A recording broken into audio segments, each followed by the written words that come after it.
تہجد عشق کی نماز ہے۔ تہجد بہت افضل عبادت ہے۔ تہجد اللہ کی طرف سے ہمارے لیے ایک ایسا بند دروازہ ہے جو صرف تہجد کی عبادت سے ہی کھلتا ہے۔ یہ دروازہ صرف ان لوگوں کے نصیب میں ہوتا ہے جو واقعی اللہ کے قریب ہوتے ہیں، اور سب سے بڑھ کر اللہ خود انہیں تہجد کی طرف لاتا ہے۔ رہتا تو وہ خدا ہر طرف ہے، پر تہجد میں خاص سیاہ کالی چادر کے پیچھے رات کی اندھیری میں صرف وہی لوگ اللہ کو دیکھ پاتے ہیں جس نے اللہ سے بے پناہ محبت کی ہو۔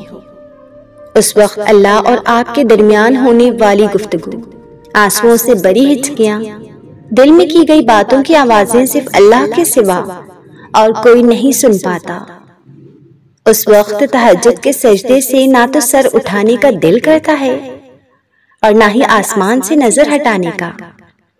اور اگر ایسا ہو جائے کہ کبھی اسی دوران تمہاری اللہ سے تہجد میں ملاقات ہو جائے اور وہ تمہارے روبرو آ جائے اور وہ منظر تمہارے لیے معجزے سے کم نہ ہو، ہاں یہی تہجد ہے۔ راتیں لمبی ہوتی ہیں تو دن چھوٹے ہوتے ہیں، مصائب آتے ہیں تو یقین رکھیں کہ ان کے حل بھی آتے ہیں، ان سے نکلنے کے راستے بھی بنتے ہیں، مددگار بھی ملتے ہیں، سہارے بھی میسر آتے ہیں۔ اللہ کبھی بھی کسی کو زیرو کنڈیشن میں نہیں لاتا، یعنی بالکل خالی ہاتھ نہیں رکھتا۔ ہر انسان کے پاس ہمیشہ کچھ نہ کچھ ضرور موجود رہتا ہے، ایک جائے تو دوسری چیز اس کی جگہ ضرور لیتی ہے۔ یہ ہمارے نقطہ نگاہ پر ہے کہ ہم ان رحمتوں کو دیکھتے ہیں یا نہیں۔ اپنے اللہ پر یقین رکھیں جس نے بار بار کہا ہے کہ مجھ پر یقین رکھو، توکل رکھو، مجھے پکارو، مجھ ہی سے طلب کرو۔ یقین رکھیں ایسے رب پر جو خود یاد دہانی کرواتا ہے، جو صرف آپ کی فلاح چاہتا ہے۔ ایک بار تم کسی خاموش جگہ جا کر بیٹھو اور سوچو، کیا تم نے کبھی سوچا ہے کہ جب تم بکھر جاتے ہو، ٹوٹ جاتے ہو، اس دنیا کے فریبی لوگ تمہیں توڑ بکھیر دیتے ہیں، اس دنیا سے جب آزمائے اور رون دیے جاتے ہو، تو کون تمہیں دیکھتا ہے؟ کون تمہیں تھامتا ہے؟ کون ہے جو کہتا ہے کہ تم اکیلے نہیں ہو، میں ہوں تمہارے ساتھ؟ کون ہے جو تمہارے رونے پہ خوش نہیں ہوتا اور تمہارے دکھوں کو سمیٹ لیتا ہے؟ کبھی سوچا ہے؟ نہیں نا؟ وہ اللہ ہے جو ہر وقت تمہیں دیکھتا ہے، تمہارے دکھ سنتا ہے، تمہاری آہ کی آواز سنتا ہے اور تمہیں اپنی موجودگی کا احساس دلاتا ہے۔ وہ بولتا ہے، میرے پیارے بندے، میں تمہارے ساتھ ہوں، میں سب دیکھ رہا ہوں، بس تم صبر کرنا، کیونکہ وہ سب دیکھ رہا ہوتا ہے جو ہم بھی دیکھ نہیں سکتے۔ بس تم صبر سیکھ لو، وہ سب جانتا ہے، وہ رحمان ہے، رحیم ہے، انصاف کرنے والا ہے۔ بس خود کو اپنے یقین کی سیڑھی سے مت گرنے دینا۔ ان اللہ مع الصابرین، بے شک اللہ صبر کرنے والوں کے ساتھ ہے۔ یہ جو زندگی کی ٹھوکریں ہوتی ہیں نا، یہ رب کی طرف سے بلاوے کا پیغام لے کر آتی ہیں۔ آپ نے دیکھا ہوگا، ہم اپنی غفلت بری زندگی میں حقیقت سے بے خبر جی رہے ہوتے ہیں، ایک دم سے ایسی ٹھوکر لگتی ہے کہ ہمارے پاس سجدے میں گرنے کے علاوہ کوئی راستہ نہیں بچتا۔ یہ ٹھوکر دراصل وہ الارم ہوتی ہے جو ہمیں جگانے آتی ہے، جو ہمیں اپنی سمت کے متعلق آگاہ کرتی ہے، ہمیں رب کے حضور لا کر پیش کر دیتی ہے۔ ٹھوکر کے بعد مرہم ملتا ہے، سکون ملتا ہے۔ وہ جو رب ہے نا، وہ اپنے بندوں کے لیے ٹھوکر میں بھی خیر بانٹے ہوئے ہے۔ زندگی کی نشیب و فراز میں کبھی بھی خود کو اکیلا مت سمجھنا، وہ اللہ تمہیں ہر ٹھوکر پر تھام لے گا، اور اس کے تھامنے کے بعد تمہیں کسی سہارے کی ضرورت ہی نہیں رہے گی۔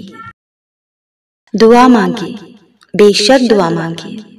میں نے دعاؤں سے عادتوں کو بدلتے دیکھا ہے۔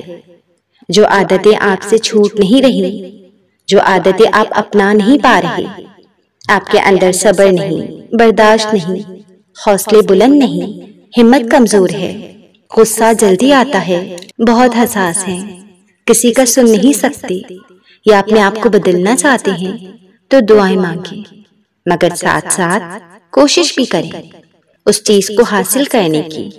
مشکلات جھیلیں، برداشت کریں، جب تک کریں گے نہیں تو آئے گا کیسے؟ اور اگر نہیں ہو پا رہا تب بھی ہمت مت ہاریں، دعا جاری رکھیں اور اس چیز کے قریب رہیں، اس کے بارے میں پڑھیں، سنیں اور عزم کریں کہ ایک دن اللہ کی مدد سے آپ یہ کر لیں گے۔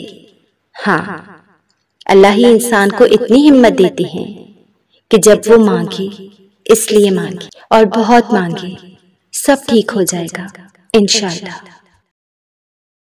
اللہ کے راستے پر چلنا اتنا آسان نہیں۔ اس راستے پر ہماری تکلیف، آزمائش اور صبر سے امتحان لیا جاتا ہے، کیونکہ جب ہم اللہ کے راستے پر چلتے ہیں تو شیطان کو یہ چیز بہت ناپسند ہے کہ کوئی بندہ اللہ کے قریب ہو۔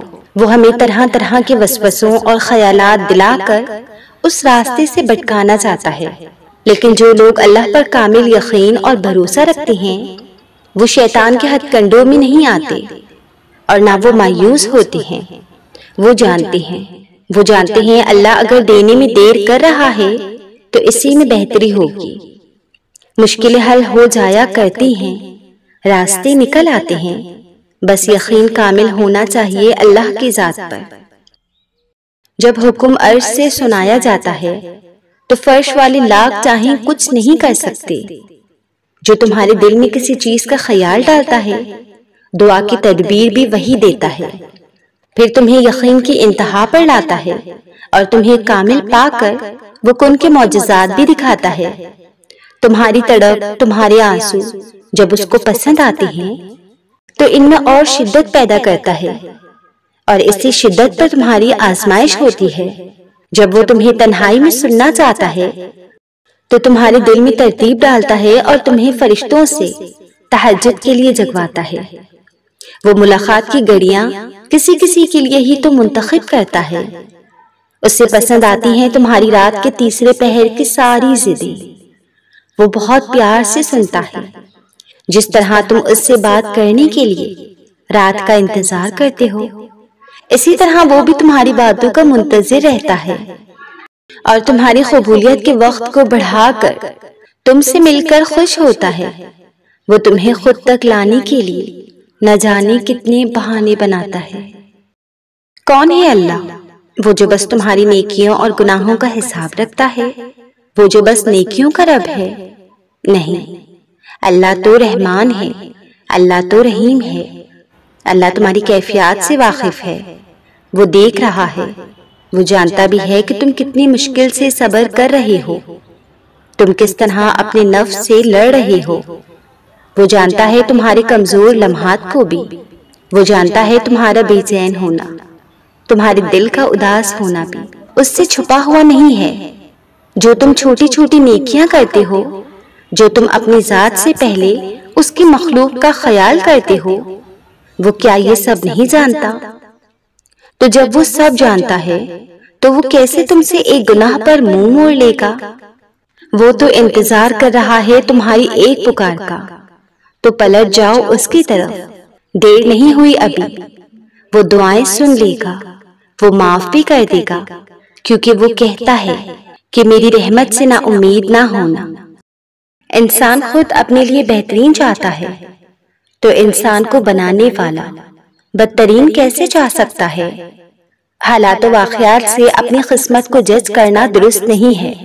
بیماری کسی قہر کی نشانی نہیں ہے، حادثہ کسی سزا کی علامت نہیں ہے، کسی خواہش کا ادھورا رہ جانا رب کی ناراضگی کا عکس نہیں ہو سکتا۔ حالات سے، ماحول سے یا دکھوں کی وجہ سے اپنے لیے خالق کی محبت کو جج کرنا درست نہیں ہے۔ نفع دکھائی دینے والی چیزوں سے زیادہ نہ دکھائی دینے والی چیزوں سے ظاہر ہوتا ہے۔